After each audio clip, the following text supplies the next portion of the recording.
Saudara, itu masih gencar-gencarnya pemerintah Tiongkok ya untuk menangkapi para misionaris. Jadi kami waktu itu kalau pelayanan itu jam 2 pagi ke rumah-rumah ya, diterjemahkan dia. Kalau yang nggak bisa bahasa Indonesia diterjemahkan dia ke bahasa Cina ya. Nah, saudara, terus setelah itu saya pulang, selesainya pulang. Terus Tuhan suruh lagi ke apa namanya?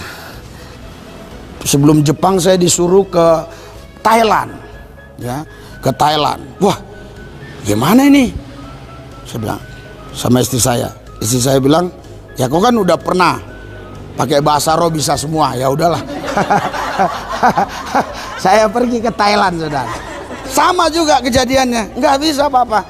Karena begini saudara ya, kalau Anda keluar negeri itu lebih baik Anda goblok-goblok sekalian.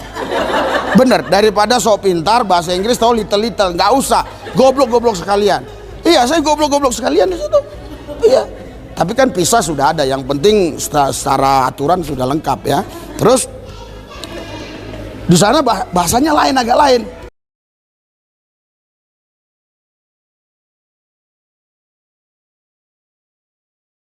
Kan waktu saya sampai ke situnya kan sekarang saya sudah tahu kalau keluar negeri nggak boleh ya, harus rapi kan. Kalau mereka telangkan tinggi ring, saya datang. Dia bilang, langklum itu kira katang kang. Saya tahu bahasa roh yang bunyi-bunyi begini situ. Langsung saya ikutin dia. Langkah mau yuking kok halang kamu yuking langkah tuh kiara kati kang halang. Langsung bilang, oh lah kamu ya kang, aso make up tuh kiara. Dicop dia langkah kamu yang ramah. Iya. Saya pergi saudara, ya cari taksi, gitu bahasanya. Ayo milik kantang kiang, datang aja taksi itu. Sampai di suatu tempat, saya lihat saudara hotel mahal, ya. Terus saya jalan ke arah ganggang, ada 4 orang ibu-ibu duduk-duduk, mungkin lagi gosip nggak tahu saya. Langsung, ya karena ini hamba-hamba Tuhan, saya pikir ini cocok untuk bersaksi, saya pikir gitu ya. Jadi supaya kita tahu bahwa firman ini benar, nanti saya arahnya ke firman. Terus sampai di saya bilang ke ibu-ibu yang berapa orang tadi, bilang, langkung mau nyuruh kunting sangkalang kantung klik ketang, klimete kili kita kilang kantung kelang kata kang. Dia bilang, langkung bungkung kisuk klik ketang kalau betul kulang kantung milatang. Saya ikuti dia apa yang dia arahkan, bener. Hotel murah kalau di Indonesia kan ya mungkin 250.000 satu malam. Ya tadi jutaan, saya cari hotel murah, mau bagaimana nanyanya.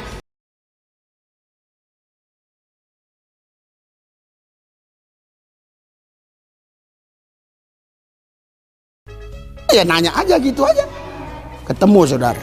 Sampai di situ sehari 2 hari saya nggak tahu berbuat apa-apa, bingung saya, apa yang saya harus lakukan. Kok nggak kayak di Cina ya, di Guangzhou langsung dapat gitu, di sini kok nggak dapat, apa sih maksud Tuhan? Tapi saya nggak mau menyerah, saya pakai celana pendek karena saya harus 3 minggu baru pulang, karena tiket pulang pergi kan udah dibeli. Pakai celana pendek kayak reman gitu, pakai topi segala macam, saya ke pasar-pasar.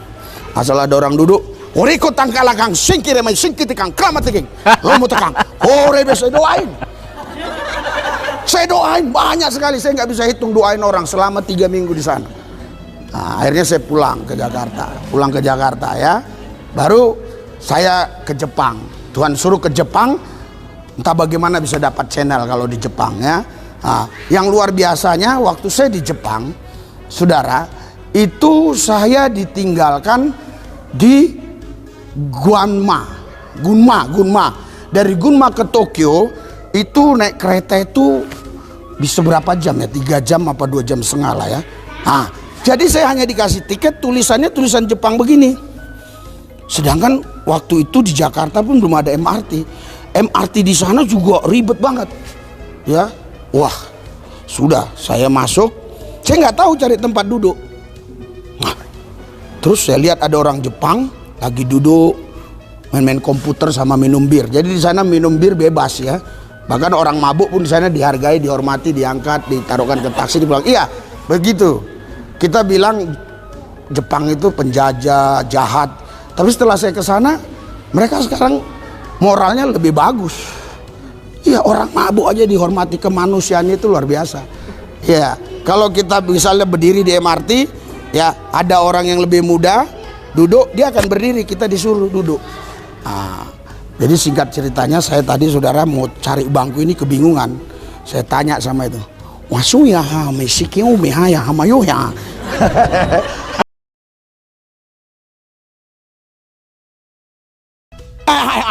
Dia bawa saya saudara, dikasih tahu tempat duduknya.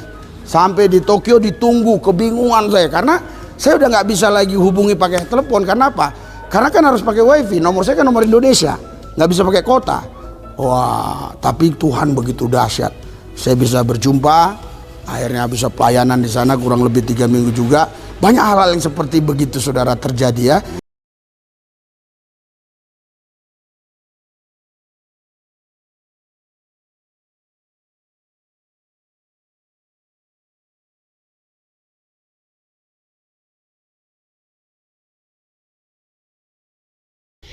Itu adalah penginjil-penginjil yang tidak beres. Yohanes 14 ayat 6, betul nggak? Banyak ayat yang menyatakan bahwa Yesus itu sang juru selamat. Mana lagi? Selamatan tidak ada siapapun juga selain di dalam. Tapi yang lebih luar biasanya apa? Yohanes 14 ayat 6. Kata Yesus kepadanya, akulah jalan kebenaran dan hidup. Tidak ada seorang pun yang datang kepada Bapa kalau tidak melalui aku. Amin.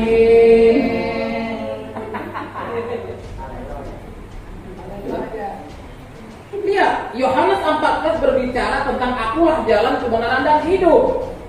Nah, ini bukti bahwa Yesus itu benar-benar Tuhan.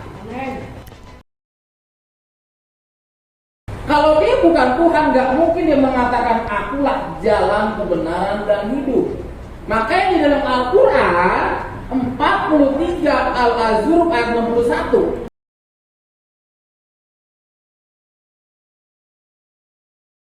Al-Quran 43 Al-Azruf ayat 61. Ada yang tahu artinya? 43 Al-Azruf ayat 61 dengan tegas mengatakan apa? Dan sesungguhnya Isa itu benar-benar memberikan pengetahuan tentang hari kiamat. Karena itu janganlah kamu ragu-ragu tentang kiamat itu, dan ikutilah aku, inilah jalan yang lurus.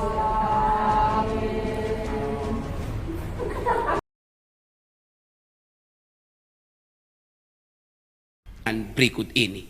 Haleluya. Di Quran surat Al-Imran 3:45. Ya.